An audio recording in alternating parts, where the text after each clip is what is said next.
Are you new to the UK and not sure where to start your investment journey? This might be helpful.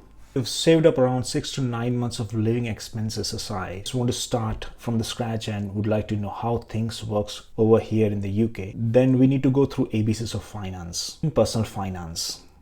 In simple terms, personal finance is all about how you manage your money. Personal finance consists of 4 major pillars: budgeting, saving, investing, and planning for the future. First, budgeting. The crucial element is budgeting. It is a foundation of financial success. Budgeting is essentially creating a plan for your money by tracking all your incomes and expenses. Then allocate your income to cover your daily expenses such as mortgage, groceries, bills, and while leaving some room for holiday spending. A budget should reflect your goals and priorities. It is not about restrictions, but we could say it's more about control and effective allocation of available funds. Personally, I've met many successful people, especially those who are ahead in the game. And believe me, when I talk to them about budgeting, they're far ahead as far as their budgeting is concerned. Looking at the cost of living crisis in the UK, USA, and major European economics, my easiest and simplest formula which could work here in the UK is 15-15-70 rule. Before jumping into this formula, I would focus on 2 key numbers. Number 1 is what is my net monthly income, that is after deducting all the taxes, and the second one would be what is my total monthly expenses. Learning these 2 numbers will give me a clear idea that what needs to be done.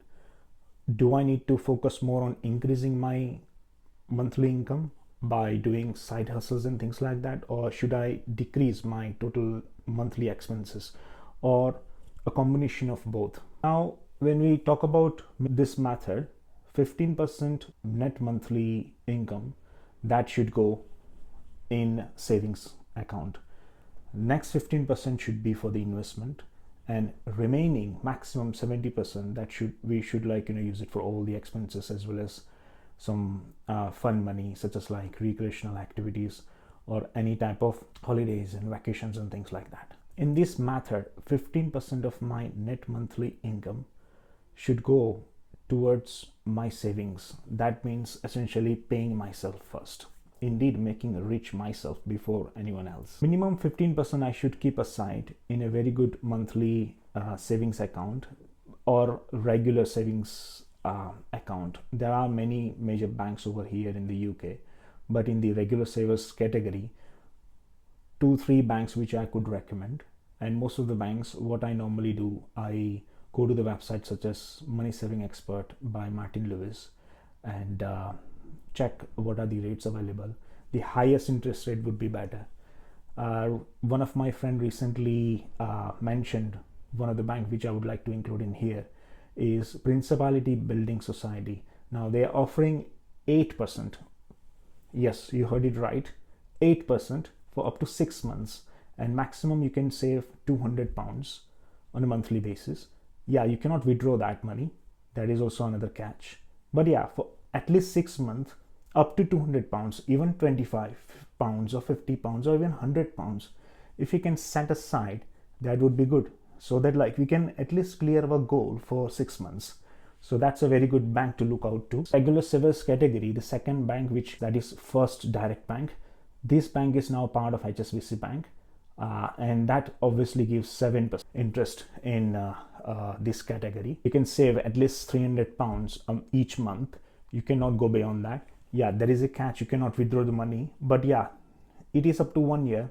So that money we are locking up for 1 year. So we have to figure out that at least certain portion of the money, at least for example £100 or £50, if you can put it into that particular account, that could give us at least 7% return.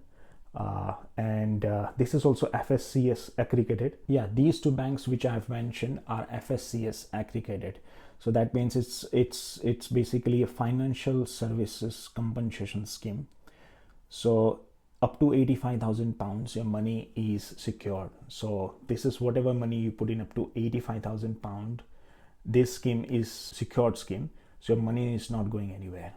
So this is also another thing which I like about these 2 banks, And if you want to check out about some other banks, such as like Nationwide, FlagSaver, which is also I'm a big fan of, because there are couple of schemes, such as like FlagSaver monthly account, and that gives you around 4 to 5%, and 6% up to 6%, and triple lock savers account, which gives up to 4% to 4 to 5%. When you go to the comparison site, such as Money Saving Expert or any other comparison site, please make sure to go for two important things, such as FSCS regulated and easy access, or at least triple lock.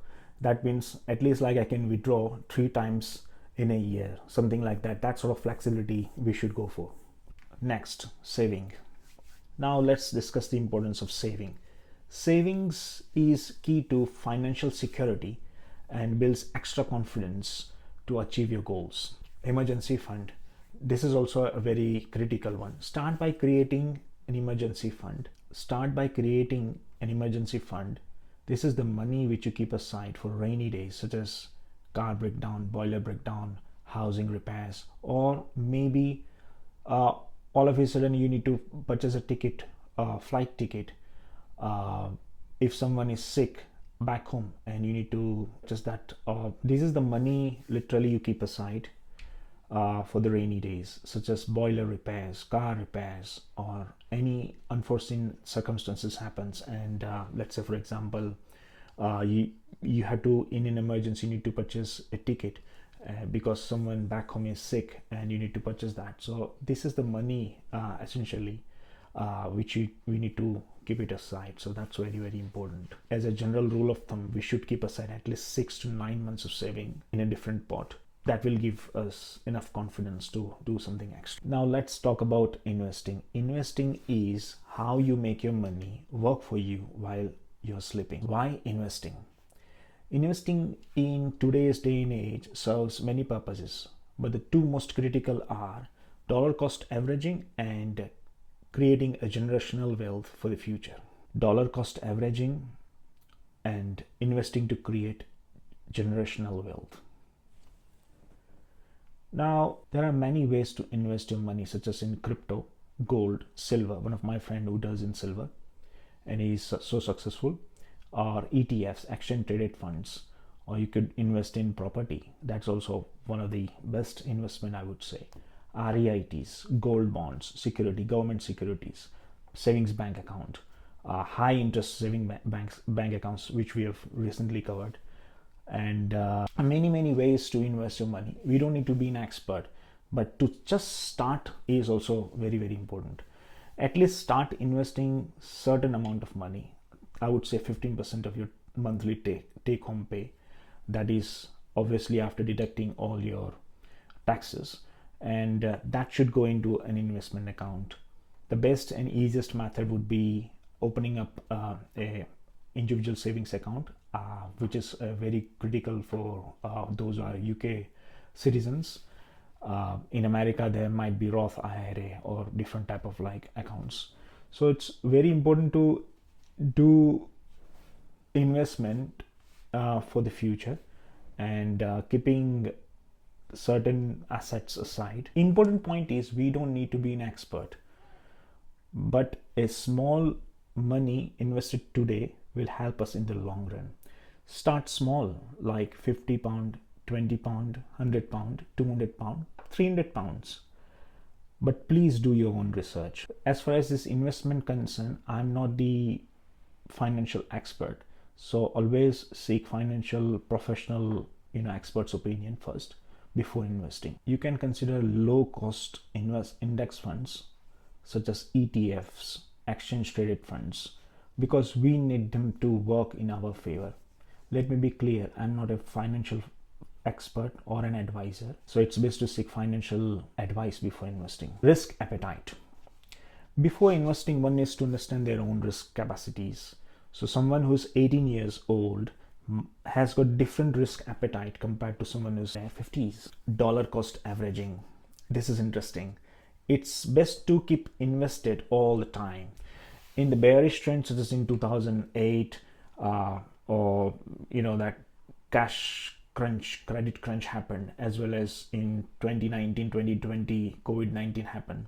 In bearish trend, you'll get advantage of lower price, where you can get more units of your money. Let's say, for example, investment in mutual funds. So when you check the chart, because of the bearish trend, you get those units at a good price that could help you in the long run. Now, many people get overhyped when these things happen. In general, which is fine, but bro, we need to understand that market is always like that.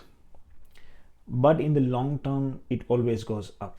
Warren Buffett once said that stock market is one of the only examples where people are not happy because there is a sale going on.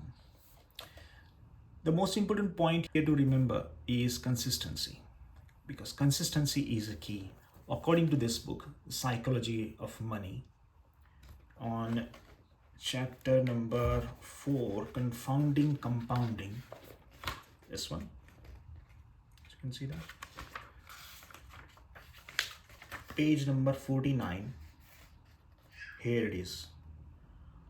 Warren Buffett's net worth is 84.5 billion. Of that, 84.2 billion was accumulated after his 50th birthday. 81.5 million US dollar came after he qualified for Social Security in his mid 60s. That means Warren Buffett became billionaire when he was in 60s. One of the best book I would recommend to read by Morgan Housel, Psychology of Money. It's a fantastic book. Planning. Now let's talk about planning for the future. It's never too early to start thinking about your long-term plans, whether it's saving for the retirement or starting a family or purchasing a house. Whatever the plan in place, and that will set you up for the success. Remember, financial literacy is a journey. It's not a destination.